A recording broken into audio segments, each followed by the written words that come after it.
The question for tonight, folks, is can you call the VA suicide hotline if you're not suicidal? Now, where I got this from, and here I go, I'm going to go on a tangent, guys. Buckle up. You hear me? Okay, speaking to my psychotherapist and my shrink, I'd been told that if I don't have an appointment scheduled and I'm in any kind of crisis, that I could go ahead and call the VA suicide hotline, and there would be somebody there that would talk to me, talk me down, talk me through, or just be a kind ear to listen. A lot of them are veterans. And tonight, what I did was I called the VA suicide hotline to make sure that I'd be giving y'all the right scoop when I tell you, if you're in any kind of mental health, emotional crisis, and you need somebody to talk to other than aunt, uncle, brother, sister, spouse, mom, dad, all the people who are tired of hearing about it, you, my lovelies, can call the VA suicide hotline. I spoke tonight to a very nice gentleman on the other end of the line named Wayne. I asked him, I said, before I pass on bad scoop to my fellow veterans that I'm trying to help, I want to ask this question. Do you have to be suicidal to call? And he said, no. Pretty amazing, huh? You can get psychotherapy on the fly. So, talking to Wayne, I posed him that question. And he said, we are here to talk to you when you need us. If you're in crisis, if you're in emotional crisis, call them. They can help you. They will talk to you. They will listen to you. If you need resources, they can provide you those. And if you're really on the brink, hon, I hate to say it because I've been in the VA psych ward, but if it's going to be your lifesaver, then please go, hon. Oh, and since I'm from the South, I'm allowed to say hun, babe, sweetie. I'm a Southern girl. Wayne told me that if you need to call, pick up the phone, and I have the phone number right here. I'm also going to put it in the comments section, because every one of us that are dealing with mental health, this information, use the hotline. Unless you've got a gun in your mouth, they're not going to send an ambulance unless you give them the cues that you need an ambulance. And honey, if you need an ambulance, please go. I'd rather have you stuck in the VA psych ward for however long it takes to save your life rather than lose another veteran. We're losing far too many. Okay, when you get on the phone, they're going to ask you basic things like your name. Go ahead, answer, and they're going to ask you, how can I help you tonight? Maybe your phone number, in case you get disconnected. But tell them, I'm not suicidal. I don't want to die. I just am in emotional crisis and I need somebody to talk to. Or even understand where I'm coming from. I told you I would show you the good, the bad, and the ugly of being 100% permanent and total service connected for mental health is like when you're living it day by day. Now, the next portion of my video is one of my worst days. When I saw my CMP examiner, I explained to her something I had coined years ago, which is being chronically suicidal, which means that suicidal ideation is always in the back of your head. It never goes away. It just depends on how hard it's screaming at you to act on it. I've been doing this for 30 years. You've got to know deep in your heart, and if you don't, I'll tell you right now, it's a chemical imbalance, and you know it. Why do they prescribe us meds to help manipulate our brain chemistry if it wasn't a chemical imbalance? And on the days where the suicidal ideation is at the very front of your life, you cry. If you have medication, like I do, to help you stop crying and help with the anxiety, I personally take Klonopin, but I do have to go out in town to a civilian doctor, get my prescription every month, out of pocket, such as Klonopin, who the VA refuses to give us for those of us who need it. Are you listening, VA? There are those of us, for myself, can't come out comfortably from a seizure.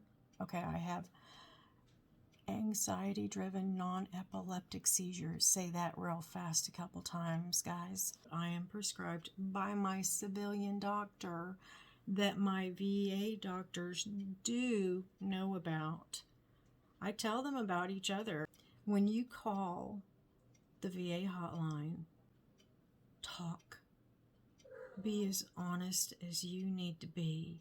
If you need to cry, these are not the people you need to suck it up and watch what you say. Let it out. Tell them everything. Get it out. It's kind of like when you eat bad sushi. You gotta get it out. I know y'all have had bad sushi before. Just having that soft ear to talk to is gonna help. And then you're gonna make it through the day, even though it's a minute-by-minute battle sometimes. You're gonna make it. You're not alone. You never give up. Because are you ever going to see this person? The small answer is no. But they do have your phone number. Wonder how that works. I guess if they hear you loading the gun in the background, they might send an ambulance on. Be honest. Be honest with what you're in crisis with. If you're almost on death's door and you've got the gun loaded or you've got the pills sorted out, call them. Let them help you. Okay, this was a preface to the next part of my video. I promised y'all I would show you the good, the bad, and the ugly side of living day to day with mental health issues. I was having a hideous emotionally excruciating day. And that's what the next portion of this video is I want to show you what it looks like so that you know you're not alone. And the day that you're about to watch is one of those days where you literally hang on minute by minute, hour by hour. When the days happen, like what I just had 48 hours ago, it's emotionally excruciating. So don't be embarrassed about having to call somebody, or at least you can just get the crap off your chest, and then you'll feel better. Go take a hot bath after that. Hell, have a Bud Light. The next part is where I get brutally honest with showing you a glimpse into my life. This is very difficult to show you. For some of you, it may be difficult to watch.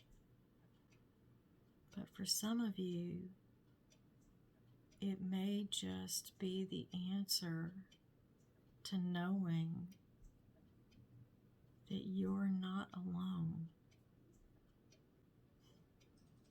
I care about you. You're my fellow veterans. And when I can, when my illnesses and my chronic fatigue syndrome and my fibromyalgia aren't kicking my tail from here to Cincinnati, I don't even know where that's at, I'll try to get video content out as I physically can.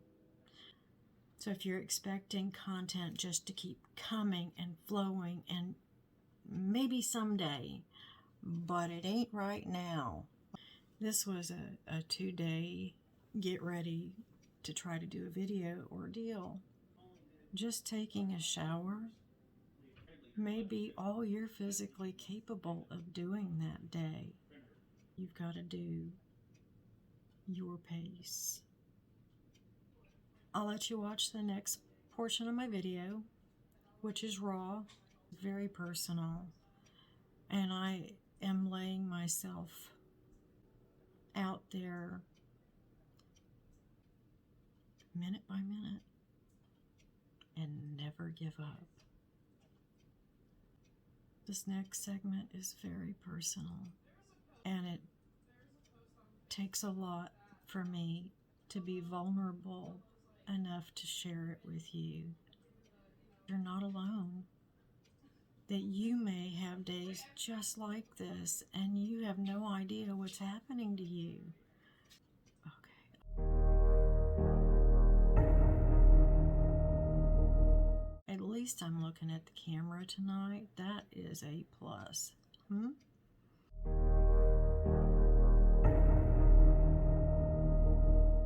Just to show y'all more of the good, the bad, and the very ugly this side of mental health. So what are you planning to do, Mom? Make a video? Kind of doing that right now. Oh. And my family, so that you can hear that I have a house full of people with me, yet I've still been crying all day. Because that's the way depression will grab you sometimes. And you can end up crying all day. Y'all might as well know about it now. When you fight chronic suicidal thoughts, there can be some days where the fight is minute by minute. And I'm not kidding. And today's one of those days.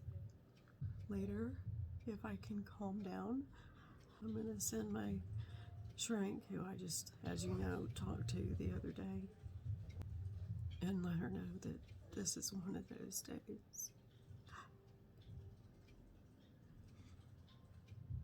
Where minute by minute is excruciating.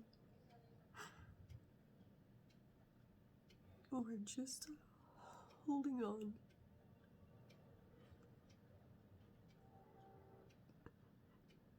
And not acting on what your brain is screaming at you to do. I will not check myself into the VA psych ward. Let me say this again. Not a good place for me. I don't understand how any healing takes place in the VA psych ward. Number one, you're treated like a criminal instead of a sick person. As y'all know, I just had major surgery. And not one time was I treated by those nurses with anything but pure kindness. But you spend a week in the VA psych ward, and it's a whole different world. You are somehow now a criminal that needs to be locked down. When you tell them you can't sleep on a flat bed on the floor, because remember, I sleep in a recliner. So sleeping on a flat bed on the floor was something I could do back when I first enlisted, not 30 years later. So I can't sleep while I'm in there. You see your doctor for a blink of a minute every day. I'm not going to go blow by blow. All I'll say is the chow was pretty good. The rest of it, especially for us ladies, having to wear the same see-through pajamas that the guys have got, and we're not allowed to wear a bra or panties underneath there.